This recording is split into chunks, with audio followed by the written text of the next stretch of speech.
Hi viewers, welcome to craft furniture. And చూస్తున్నారు కదా, last time వచ్చేసి మీరు వీడియోస్ ఏవైతే చూసారో ఇప్పుడు వచ్చేసి కొత్త మోడల్స్, కొత్త వెరైటీస్ వచ్చాయి. స్టాక్ కూడా కొత్తగా అప్డేట్ చేసాము. అండ్ మన స్టోర్ తెలుసు కదా, craft furniture factory outlet near Hyderabad, Telangana, Medchal check post near Bharat petrol బంప్లో లొకేట్ అయింది. మనకు ఇంట్లో కావాల్సిన ఫర్నిచర్స్ అన్నీ అవైలబుల్గా ఉంటాయి. 80% ఫర్నిచర్ మీకు ఇంట్లో ఏదైతే కావాలో అన్నీ మన దగ్గర అవైలబుల్గా ఉంటాయి. ఇవే కాకుండా మన దగ్గర sofas, cots, dining table, dressing tables, అల్మారీస్, బీరువాస్, టీవీ యూనిట్స్ ఇవన్నీ మన దగ్గర అవైలబుల్గా ఉంటాయి. ఒకసారి స్టోర్కి విజిట్ చేస్తే చాలా మోడల్స్, చాలా వెరైటీస్ ఉంటాయి. అండ్ మీకు బేసిక్ మోడల్స్ నుండి టాప్ ఎండ్ వరకు అన్ని మోడల్స్ని మీకు ఎక్స్ప్లెయిన్ చేస్తాను.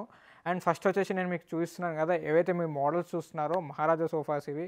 అండ్ ఇవే కాకుండా బేసిక్ మోడల్స్ కూడా ప్రజెంట్ మన దగ్గర అవైలబుల్గా ఉన్నాయి. మీరు చూస్తుంది అయితే ప్రజెంట్ 3+2+2 మోడల్స్ ఇవన్నీ. అండ్ ఇవే కాకుండా 3+1+1 కూడా అవైలబుల్గా ఉన్నాయి వీటిలో. అండ్ 3+2 కావాలన్నా ఇవ్వచ్చు. ప్రజెంట్ మీరు చూస్తున్న మోడల్స్ వచ్చేసి ఈ రో ఏదైతే కనిపిస్తుందో టోటల్గా ఇది ఫైబర్డ్ సోఫాస్.